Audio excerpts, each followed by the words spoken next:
Good morning, good afternoon. Welcome to the Rotary Club of Harrisonburg. I'm really excited to see again another full house for the summertime. It usually goes the other way, but this looks like old time Rotary crowd here. So I don't mean old, don't take it wrong, anybody in the group. Okay. But with that said, please join me in the four-way test of the things we think.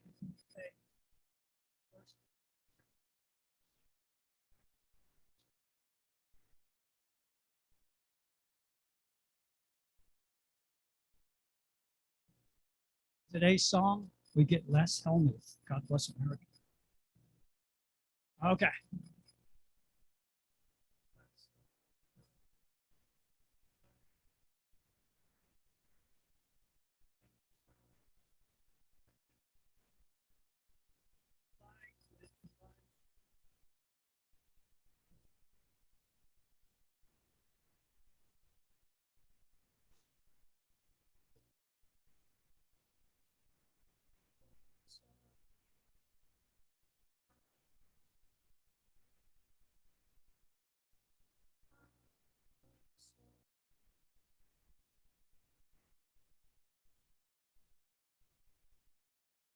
Now let's turn to the Pledge of Allegiance.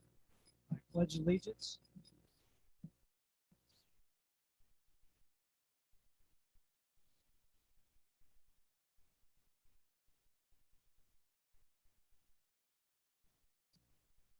Today's invocation is by Tom Holden.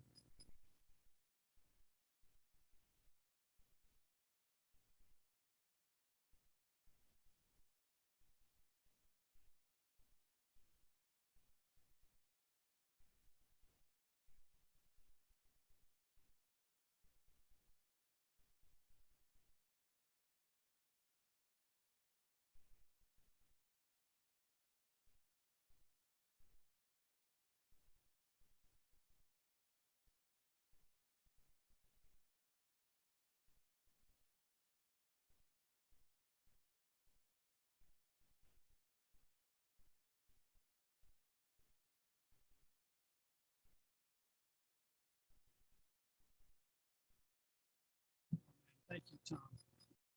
Dan Rice, please come up and introduce guests and visiting Rotarians.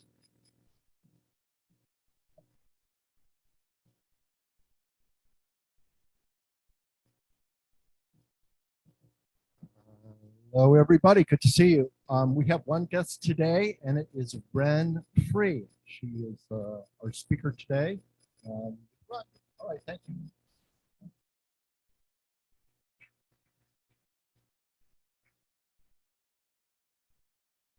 We'll call you up for your speech in just a few minutes. So sorry. Thank you. Yeah, sorry for that. That's just the thing we do. We announce our guests and visitors, but I'm glad you're eager to speak to us. That's great. So yeah, it's again good to see everybody here. I guess everybody hopefully isn't too worn out from mowing grass nonstop. Can you believe it's August in Virginia and it's still green? But I don't have any family of Rotary. Does anybody have any family of Rotary announcements? Anything you want to update us or tell us about? I do have a number of other things to get to. First of all, is again a reminder to keep logging your service hours. You get reminded all the time. It's in the rotograph. I know you're doing lots of good things. I will mention that our board had a board retreat Thursday. Yeah, it was Thursday. And it was a really great event. This really to see the board energized, the ideas flowing. We brought in a facilitator to help organize that discussion. So we look forward to getting you a lot more information about that.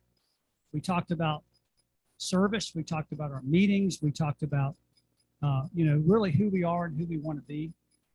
There could be some surveys come out of that, or at least a survey at some point. But so we look forward to giving you more information and updates about that. I also want to take this chance to do something that I didn't get a chance to do a couple of weeks ago because I didn't have the plaque, but I do want to call Braden up here in just a minute. We had a transition meeting early July, transitioning leadership, but I want to just say again, what a wonderful job Braden did leading this club. Again, Quentin took pandemic phase 1, Braden took pandemic phase 2. It was a lot to keep this club. And look, here we are. near the backside of the pandemic, and we're coming back very strong. So, Braden, thank you. And I've got this plaque to present, which just says in recognition of outstanding dedication and leadership of our club in 21 and 22.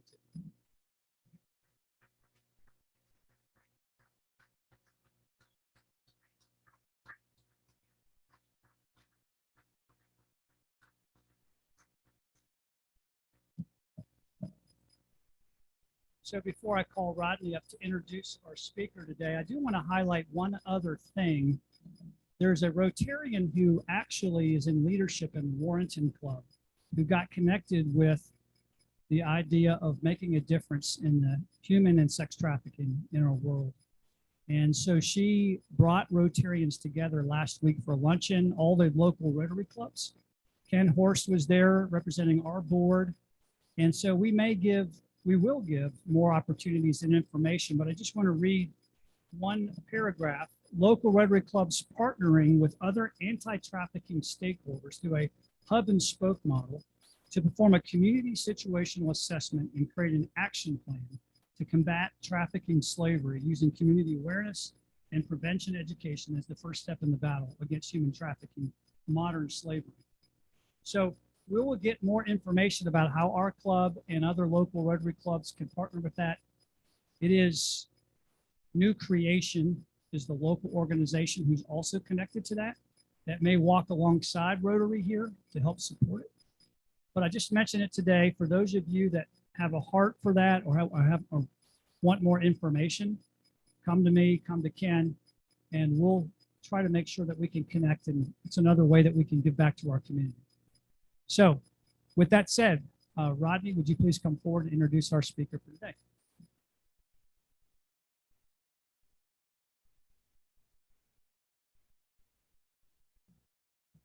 All right, we're just going to keep making you wait. But we're excited to have Wren Freuh with us today. She's the program coordinator for Valley Conservation Council, a local land trust and conservation organization. Rockingham County native with an academic background in agriculture and sustainability. She's here today to talk about conservation work that is happening in the Shenandoah Valley and the greater importance of conservation. So welcome, Wren. Wren.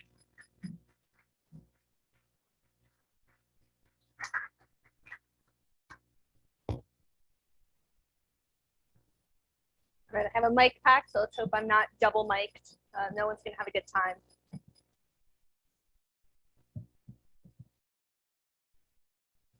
So thank you, Rodney, for that introduction. Hi, I'm Wren Freuh. I'm the program coordinator for Valley Conservation Council. We are the land trust that covers Rockingham County as well as most of the Shenandoah Valley.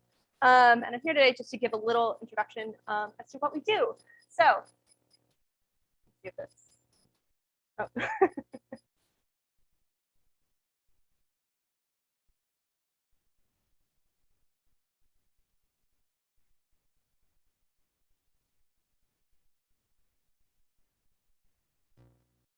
So I always like to start off presentations with a quote. This one is from conservationists. Although we hold conservation is not merely a thing to be enshrined in outdoor museums, but a way of living on the land and a way of how we think about how we interact with the land every single day. Conservation does not just exist within national parks. It can exist everywhere and can be done by anyone. So why conserve land? Why is conservation important? Well, first, we're looking to the past. We want to preserve our agricultural heritage, especially here in the Shenandoah Valley. We have such a wonderful and beautiful history of agriculture, and we want to keep that around and celebrate farms that have been active in these families for 200 plus years. We want to protect historic sites. Here in the Valley, we have a lot of Civil War battlefields that are protected through the same methods of conservation that we used for plots of forest and farmland. And we want to respect old growth forests. There are still some old growth forests hidden in the valley, and we want to make sure that those are around to pay homage to the people who stewarded that land before us. We're also thinking about our present.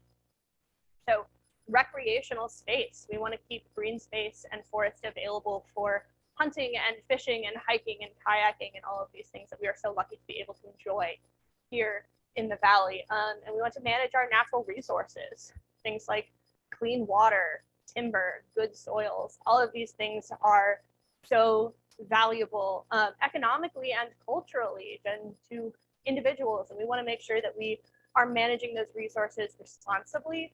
And conservation is a really, really good way to do that, keeping land in what we call traditional use.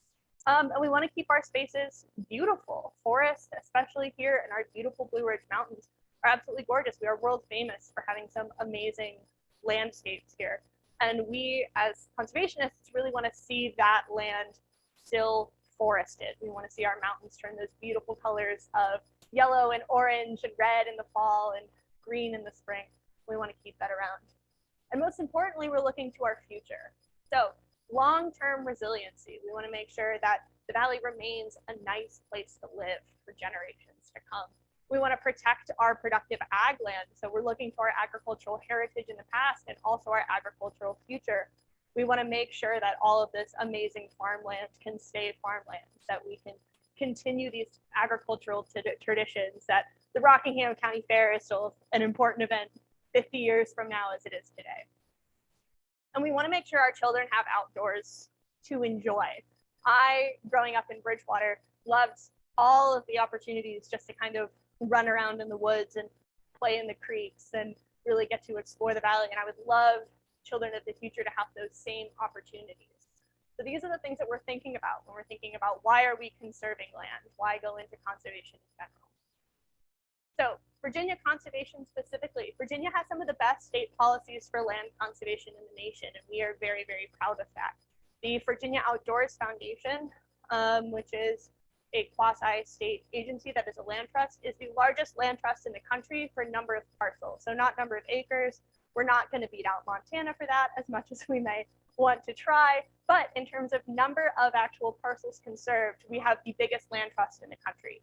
We also have some of the best conservation funding in the state. We're going to talk about our conservation easement program later. But Virginia is one of the only states that pays landowners to put their land under conservation. That is encouraging landowners more than just like doing a civic duty to protect their land. We want to think about it that way, but it gives them economic incentive to do so.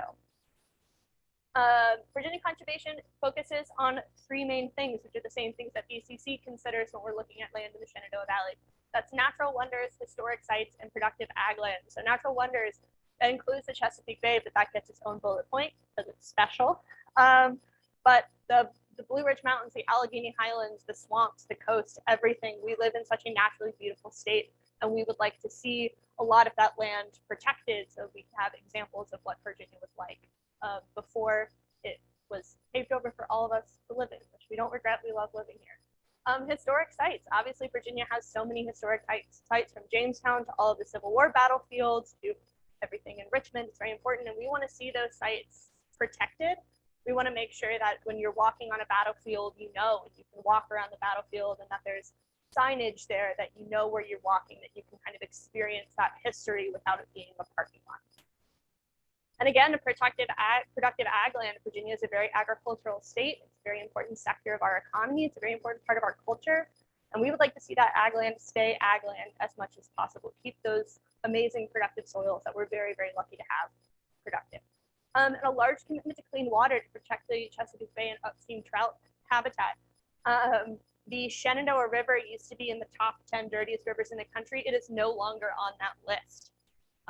Because we worked really, really hard to say that this river is important for so many reasons, and we would like to see it clean and protected and cared for. And it is now. We still have a long way to go. We're still working towards these Bay goals. The Chesapeake Bay Foundation would really like us to meet, but we are well on track in protecting. Up here, we're mostly concerned about that upstream trout habitat. Trout are very sensitive to clean water, and BCC actually is starting some projects to keep that habitat going. So what are we doing in the Shenandoah Valley specifically? We talked about the state, but we live here in the beautiful valley. So we have some great federal conserved land with George Washington National Forest and Shenandoah National Park. Those are federal lands, so we don't have much to do with those, but it's a great kind of example for us to follow. We work very closely with those organizations to get a lot of land conserved for wildlife. Various state parks and wildlife management areas. We also have a lot of state parks. in the Shenandoah Valley because we are so beautiful and everyone wants to come here to have a good time. And wildlife management areas because this is a place with a lot of iconic wildlife. And whether that be just for conservation or for recreation, such as hunting, we'd like to see their habitat conserved. Conservation easements on private land. I'll be talking a little bit about what easements are, because that's primarily what BCC does as a land trust. But we have quite a few in the valley, and that number is growing every single year. Interest in easements is rising. The Shenandoah Battlefields Foundation does a lot of good conservation work protecting battlefields. They have a big project up in Shenandoah County conserving, I think it's the Fisher's Hill battlefield.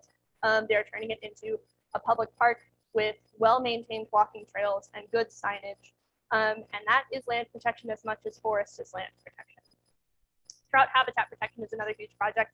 I mentioned before, BCC is doing some specific projects along the South River to try to maintain that trout habitat. Highland County also has a lot of money in trout habitat protection.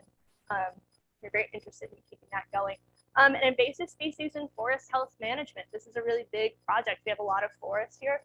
We would like to see it primarily in native plants. Native plants are better adapted to our environment. It's better for wildlife. It's better for water and soils. So if at all possible, we'd like to get as much of that forest in native plants as we can. And that's a lot of work, and there's some very good people working on that that we work very closely with. So this is a map of conserved and protected land in the Shenandoah Valley. So see this works. This is VCC's service region. So you can see we are all the way up in Winchester down to Botetourt, just outside of Roanoke. This is a large piece of land. My coworker drives the distance of this quite often. I don't, so that's great. I get to come talk to you in Harrisonburg instead, which is much better. So here in this dark green color, that is going to be non-eased protected land. So that's mostly going to be your public land. A national forest, national park, state forest, state park, like wildlife management areas, all of that. That's a lot of land. All the pink that we're seeing, that's private land. That's private landowners who have entered into a conservation easement, which is a legal agreement, to keep their land protected for perpetuity. So there's a lot in Rockbridge County. Rockbridge County is, I think, #1 in Virginia for number of easements and growing. Rockingham, we're working on it. Rockingham has some zoning issues that make easements hard, but we're working with them. But interest in easements is rising, which is really good. So what are easements? I've talked about this quite a lot. Easements are just a legal agreement between a private landowner and a land trust. So VCC had to go through an accreditation process with the National Land Trust Alliance in order to legally and responsibly hold easements, which we passed, no problem, in 2019. We hold 7,500 acres in conservation easements, which includes 54 miles of river and stream protection. Quite a lot. So easements keep land in traditional use. So this means agriculture, forestry, recreation, and open space. We encourage hunting and fishing. We encourage camping. We encourage agriculture. We really just don't want to see land paved over or subdivided, where you would take 150-acre plot and turn it into, 100-acre-and-a-half plots for housing development. We'd really like to keep these parcels in one piece, if at all possible. So easements offer some monetary benefits for landowners. This is a Virginia-specific policy. Eased land exists nationally. You can get an easement in any state. Virginia is the best state to get an easement because they will pay you to do it. Great.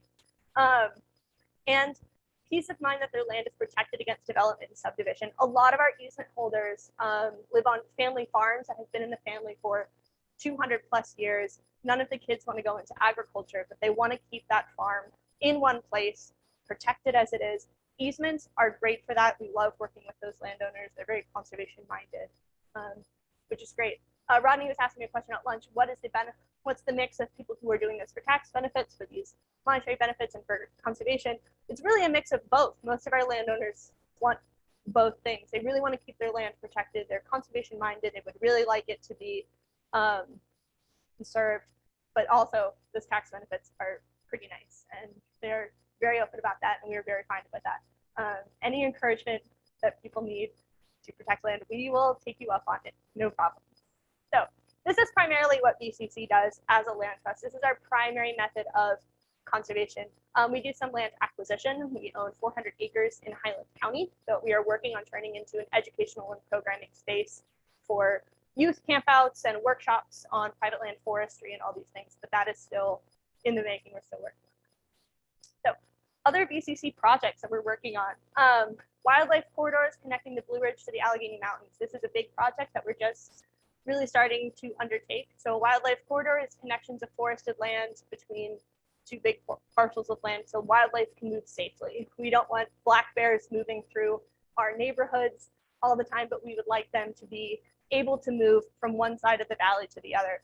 So we're working on creating kind of these highways of forested land and particularly safe crossings across 81 for wildlife.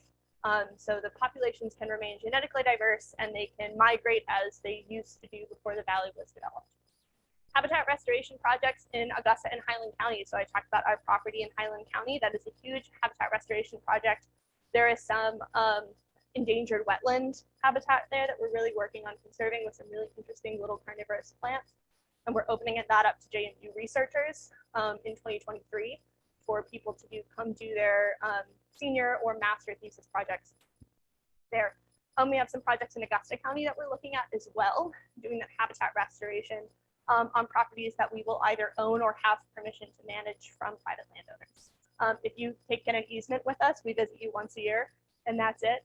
But if you would like us to do some more, if landowners want us to do more active projects, we're totally happy to do that as well.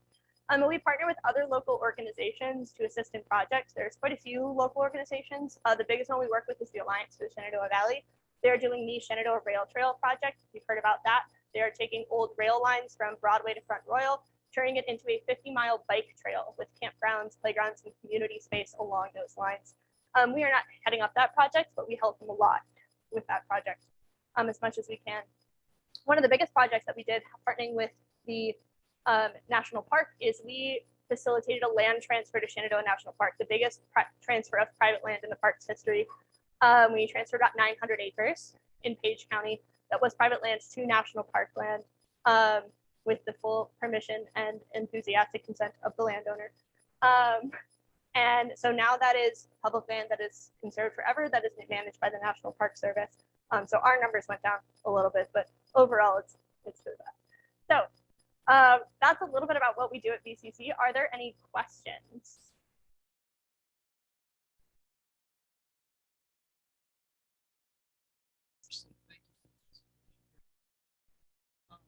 You mentioned earlier.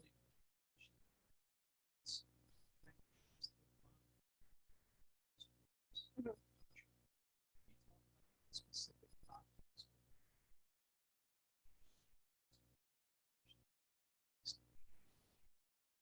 Yeah, of course. A big project is livestock exclusion fencing. That's been a project across the valley and across the Chesapeake Bay watershed in general. But keeping cattle especially out of creeks as much as we can because of cattle waste. And also they tend to turn up a lot of sediment, which can cause problems downstream. So livestock exclusion fencing, which always has exceptions for drought, an emergency if wells dry, if water stops pumping. Obviously, cows need to drink water. We're very understanding of that. But livestock exclusion fencing is a really big project. Getting pollutants under control, especially industrial pollutants. So making sure that any factories or industry along the Shenandoah River or any of its tributaries are disposing of their waste in responsible and I guess just responsible ways are really big projects that have been helping. And also just increasing public consciousness about water conservation and respecting the environment, just to do things like reducing litter, working with landfills to make sure that any toxic waste chemicals, especially things like house paint and motor oil, are disposed of properly so they don't end up in our surface water. And that's been very, very productive. We still have a long way to go with a lot of those projects. It's definitely not done, but we are seeing a lot of improvement as to where it was 10, 15 years ago.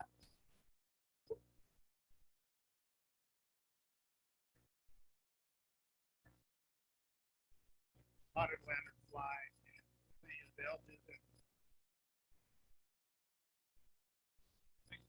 These creatures that come in. Yeah, so because we're mostly in land conservation, the kind of legal side of it, BCC's role is mostly connecting landowners to soil and water conservation districts, the National Resource Conservation Service, the Forestry Service, programs like that. We are in contact with those people fairly regularly because we're all in the same industry. So connecting landowners to those. On a practical side, there are a lot of programs dealing with this. Increasing public consciousness, again, is a big one. What are spotted lanternflies? How do you kill them? Who do you contact if you find them on your property is a big thing.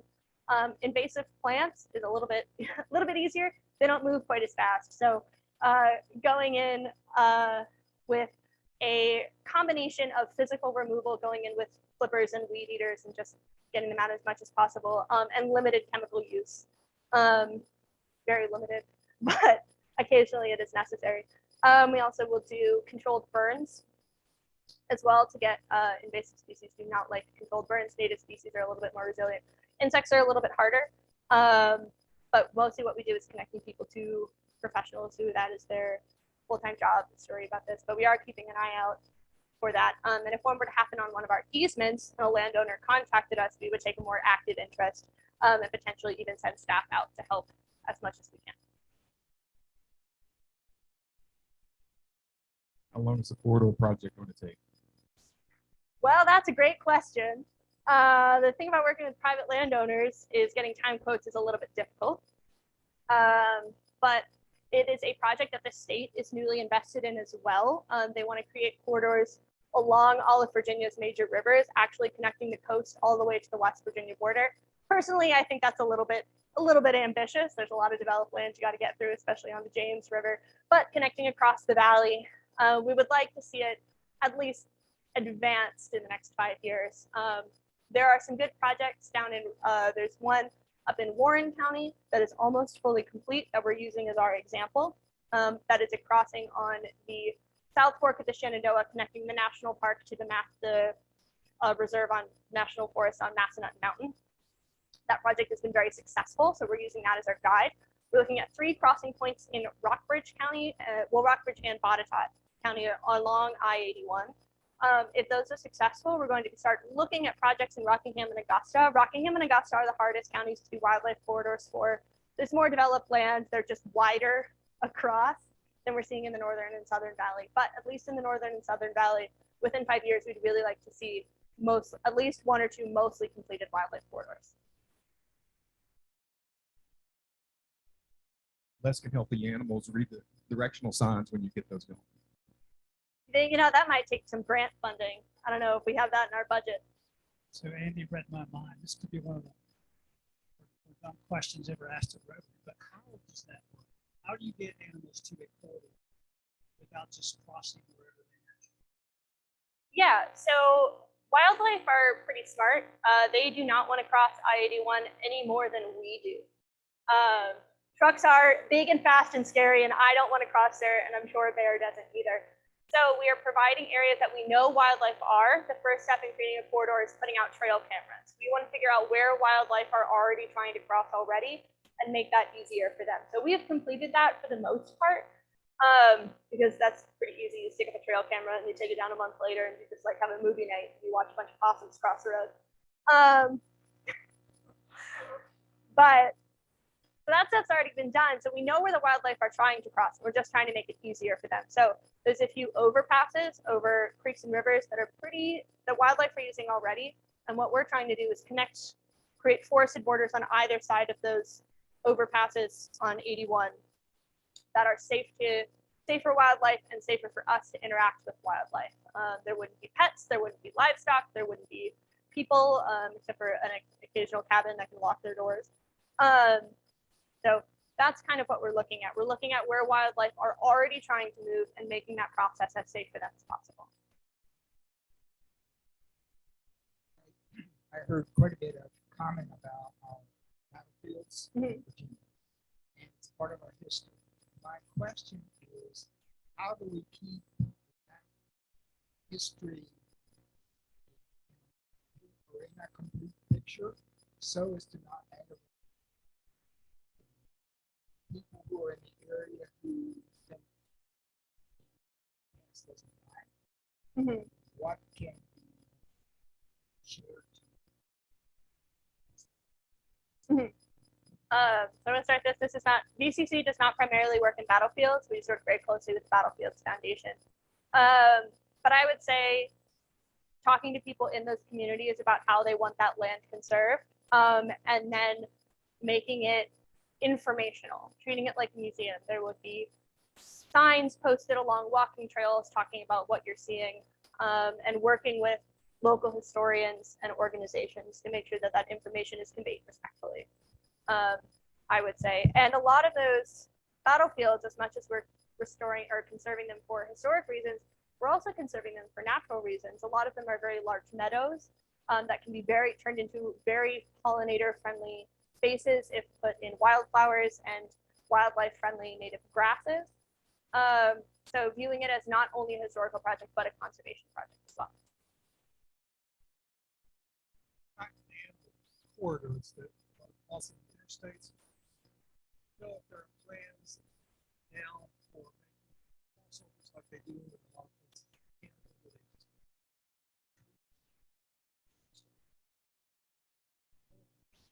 Goes under. Is that plan? Not in the Shenandoah Valley at the minute. Because we have so many hills, there are places where the interstate naturally has bridges to go over streams. We're looking at utilizing those as wildlife corridors instead of having to build new infrastructure, if that makes sense.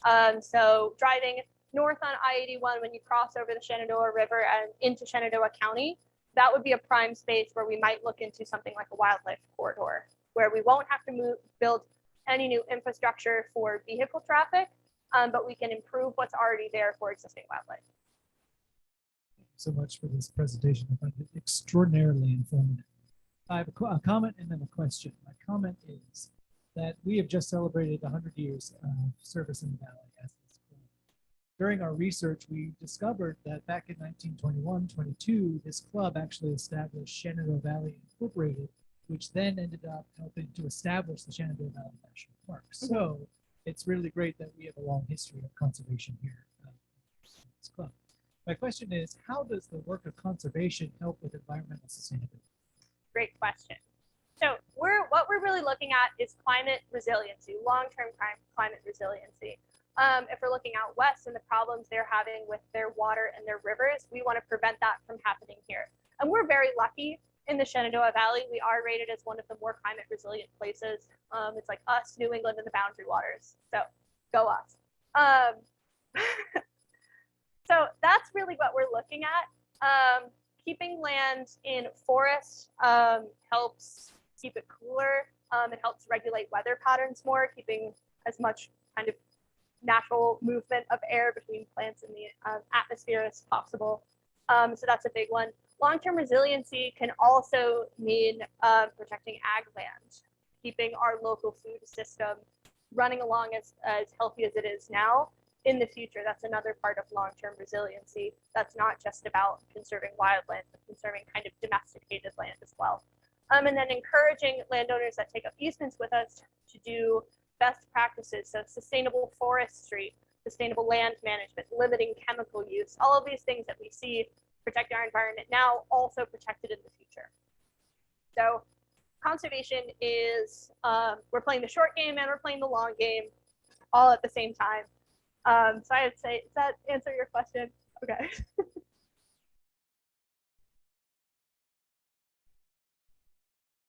You had mentioned using native plants and trees. I know a lot of our current landscaping may not be that way.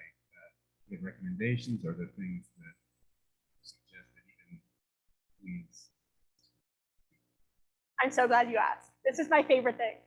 So the easiest way is native landscaping, putting in garden beds of native wildflowers. We're very lucky in Virginia. We have some absolutely beautiful wildflowers that will bloom at different points throughout the summer.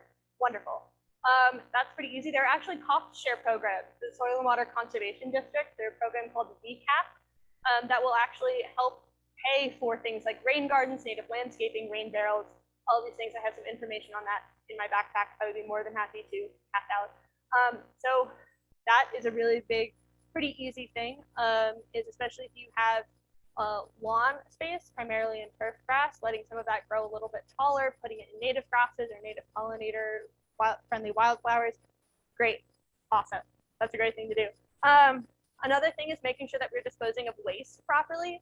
So I mentioned house paint and motor oil. but this also includes things like pharmaceuticals, just making sure that you're disposing of those in proper ways so they don't end up in our groundwater or our surface water or anything like that. I know for household toxic waste, which is a very scary word that just means like house paint and cleaning chemicals, the landfills will have designated days to bring those materials there. And for any pharmaceutical projects or products, I know that fire departments, town halls, and police stations will accept those, no questions asked, for proper disposal. So that is another two pretty easy things that actually go quite a long way in terms of conservation and sustainability in the valley.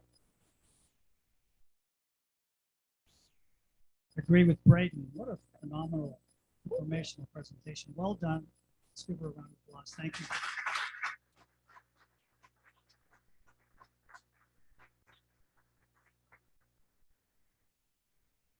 Thank you so much for having me and for feeding me lunch. I greatly appreciate it. This has been a great meeting.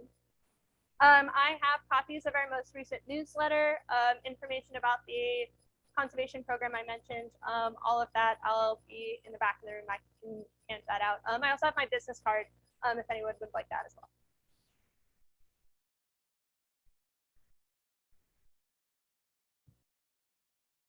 Well, great presentation.